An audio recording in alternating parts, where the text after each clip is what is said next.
Good evening to all of you. Myself Rohit Punia. और आज की क्लास हमारी होने वाली है जिसका नाम है leukaemia.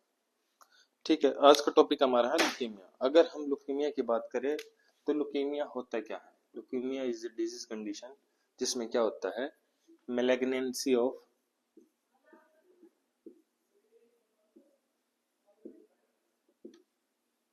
Leucocyte count, malignancy of leucocytes count. इसमें क्या होता है,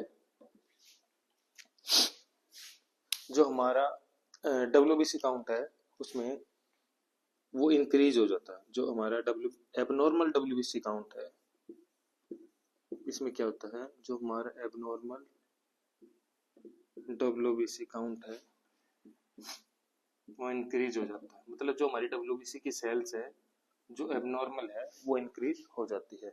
और इससे क्या होता है, इसकी वजह से जो नॉर्मल WBC होती है, नॉर्मल वाइट ब्लड सेल होती है, वो क्या होती है, डिक्रीज हो जाती है। ठीक है, अगर हम नॉर्मल WBC की बात करें एक एडल्ट के अंदर तो उसमें कितनी होती है, 4000 से 11000 नॉर्मल WBC काउंट होता है। ठीक है, और इससे क्या होता है, जो एबनॉर्मल WBC काउंट इंक्रीज हो गया है उससे क्या है, जो हमारा नॉर्मल WBC है वो डिक्रीज हो जाता है। और इसके बाद हम बात करें इसमें समटाइम्स क्या होता है, समटाइम्स इस एबनॉर्मल WBC के काउंट की वजह से, इंक्रीज होने की वजह से, जो हमारा RBC काउंट है और क्या है प्लेटलेट्स काउंट, वो भी डिक्रीज हो जाता है। प्लेटलेट्स काउंट है वो भी डिक्रीज हो जाता है, जिसकी वजह से पैनसाइटोपिनिया और बाइसाइटोपिनिया की कंडीशन राइज हो जाती है। अब बात करते हैं वैसे बाइसाइटोपिनिया और पैनसाइटोपिनिया होता क्या है।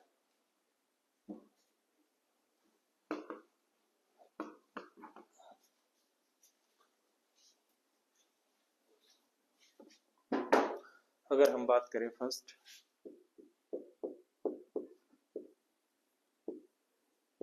पैनसाइटोपिनिया,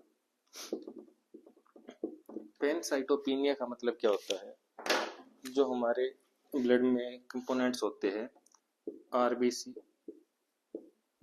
WBC और प्लेटलेट्स, और क्या होते हैं प्लेटलेट्स। अगर ये तीनों चीज डिक्रीज हो जाए, अगर ये तीनों डिक्रीज हो जाए नॉर्मल कंडीशन से, तो उस कंडीशन को हम क्या बोलेंगे, उस कंडीशन को हम बोलेंगे पैनसाइटोपिनिया। आगे समझ में, इसको बोलते हैं पैनसाइटोपिनिया। अगर हम बात करें सेकंड बाइसाइटोपिनिया, बाइसाइटोपिनिया का क्या मतलब होता है, जो ब्लड के कंपोनेंट्स होते हैं RBC, WBC या प्लेटलेट्स,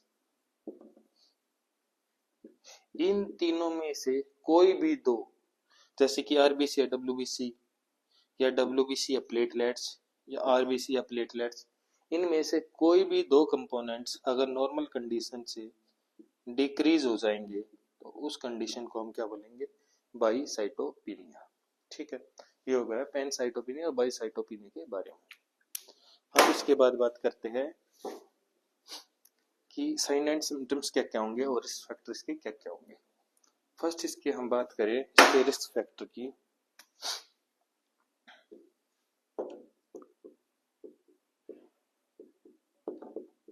फर्स्ट इसके रिस्क फैक्टर्स की हम बात करें तो इसमें क्या होगा, ये कंडीशन जेनेटिकली भी राइज हो सकती है,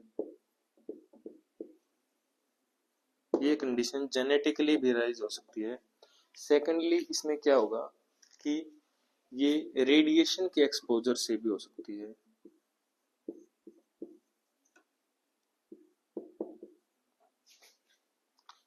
रेडिएशन के एक्सपोजर से भी हो सकती है। थर्ड इसमें हम बात करें तो ये किसी भी वायरल इन्फेक्शन के कारण से भी कंडीशन अराइज हो सकती है, वायरल इन्फेक्शन। फोर्थ हम बात करें ये कीमोथेरेपी की वजह से भी हो सकती है। ठीक है, ये हो गया इसके रिस्क फैक्टर के बारे में बात। अब बात करते हैं इसके साइन एंड सिम्टम्स के बारे में।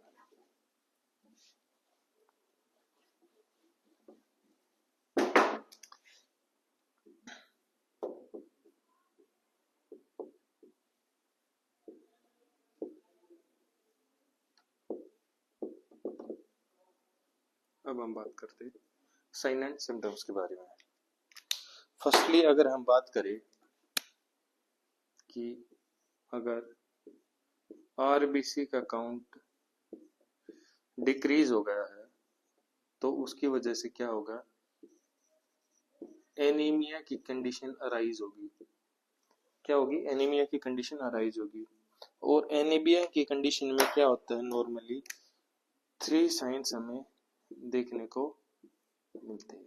फर्स्ट, इसमें क्या होगा,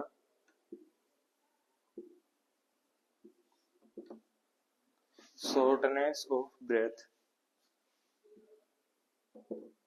शॉर्टनेस ऑफ ब्रेथ इसमें देखने को मिलेगा। सेकंड, इसमें क्या होगा, इसमें पेशेंट फटीग फील करेगा, मतलब थका थका हुआ पेशेंट फील करेगा। सेकंड, थर्ड सॉरी, इसमें जो पेशेंट की बॉडी का कलर होगा वो पेलर देखने को मिलेगा। ये 3 चीजें पेशेंट में हमें देखने को मिलेगी।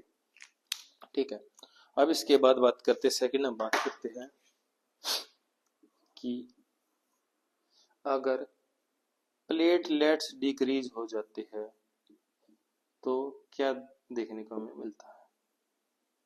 प्लेटलेट्स की अगर हम बात करें, प्लेटलेट्स क्या करते हैं, ये ब्लड को, अगर कोई भी ब्लीडिंग हो रही है तो वुंड हीलिंग में या ब्लड को एग्रीगेट करने में हेल्प करते हैं।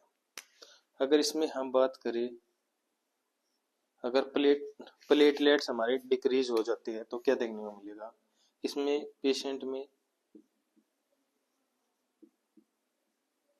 ब्लीडिंग देखने को मिलेगी। और क्या होगा, इसमें पेशेंट को इकाइमोसिस देखने को मिलेगा। थर्ड, इसमें क्या होगा, इसमें पेटेचिया देखने को मिलेगा। पेटेचिया मतलब होता है कि पैचेस देखने को मिलेंगे। ठीक है, और इसमें क्या होगा, और इसमें एपिस्टेक्सिस की कंडीशन भी होगी। एपिस्टेक्सिस का मतलब क्या होता है, इसको हम नक्सीरी बोलते हैं, जो नाक से ब्लड आता है उसको हम एपिस्टेक्सिस बोलते हैं, जिसमें जो हमारा प्लेटलेट्स अगर कम होगा तो ये कंडीशन हमें देखने को मिलेगी। ठीक है, अगर हम बात करें थर्ड, अगर जो हमारा WBC काउंट है वो डिक्रीज हो जाएगा तो क्या देखने को मिलेगा। अगर हमारा WBC काउंट डिक्रीज हो जाएगा तो जिस कंडीशन को हम बोलेंगे ल्यूकोसाइटोपेनिया, ल्यूकोसाइटोपेनिया।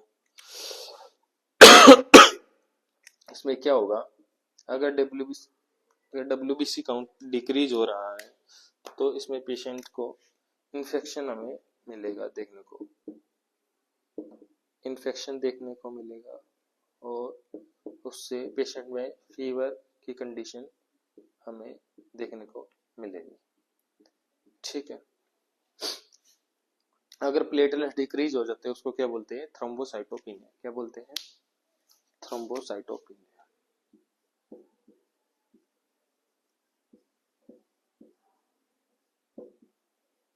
थ्रोम्बोसाइटोपेनिया, अगर प्लेटलेट डिक्रीज है उसको क्या बोलते हैं, थ्रोम्बोसाइटोपेनिया।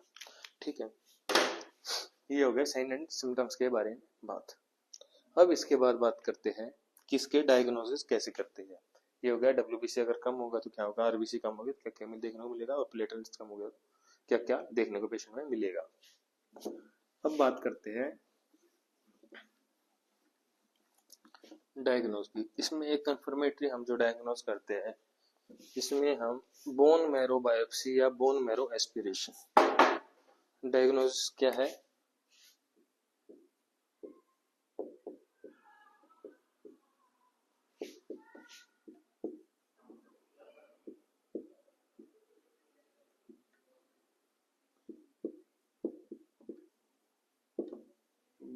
मैरो बायोप्सी या बोन मैरो एस्पिरेशन हम पेशेंट में करके पेशेंट में डायग्नोज कर सकते हैं लुकेमिया की कंडीशन को। ठीक है, अब बात करते हैं टाइप्स ऑफ लुकेमिया। ये हो गया लुकेमिया के बारे में, डायग्नोसिस के बारे में। अब बात करते हैं टाइप्स ऑफ लुकेमिया।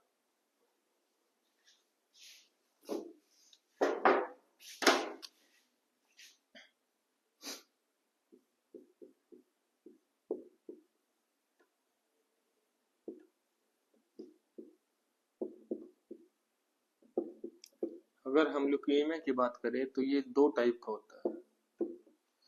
फर्स्ट हम बात करें जिसको हम बोलते हैं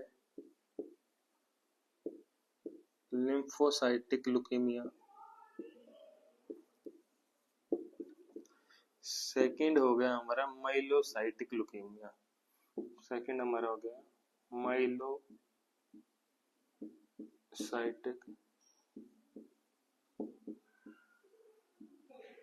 माइलोसाइटिक लुकेमिया।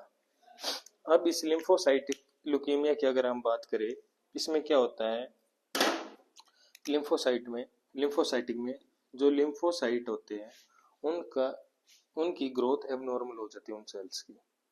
तो क्या होगा, एबनॉर्मल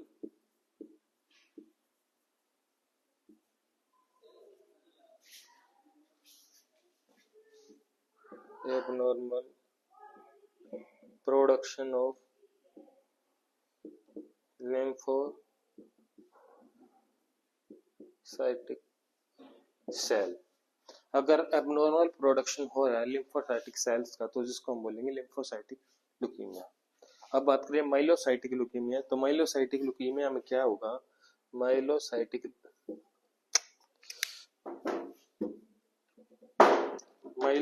लुकीमिया क्या होगा, इसमें क्या होगा, जो हमारे ग्रेनुलोसाइट्स होते हैं उसकी एबनॉर्मल प्रोडक्शन होगा। एबनॉर्मल प्रोडक्शन ऑफ ग्रेनुलोसाइट्स, जो हमारी ग्रेनुलोसाइट सेल होती है उसका एबनॉर्मल प्रोडक्शन हो जाएगा। ठीक है, ये होगा माइलोसाइटिक और लिम्फोसाइटिक लुकीमिया। अब इसके बाद बात करें लिम्फोसाइटिक लुकीमिया, वो दो टाइप का हमें देखने को मिलता है। फर्स्ट एक्यूट, सेकंड है क्रोनिक।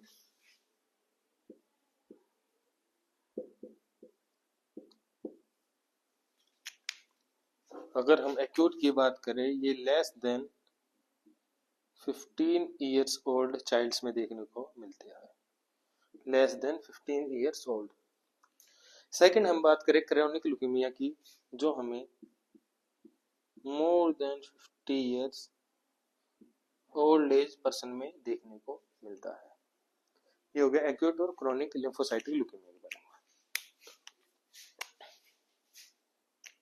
अब इसके बाद बात करें माइलोसाइटिक की, ये भी हमें दो टाइप का देखने को मिलता है। फर्स्ट एक्यूट, सेकंड हमारा है क्रोनिक। फर्स्ट एक्यूट की हम बात करें, जो हमें 15 to 40 एज में देखने को मिलता है।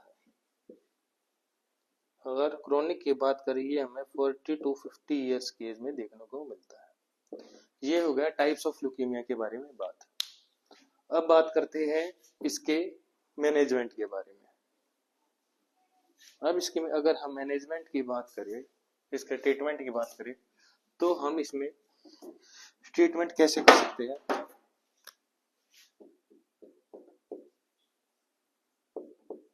तो फर्स्ट हम इसमें पेशेंट को कीमोथेरेपिक ड्रग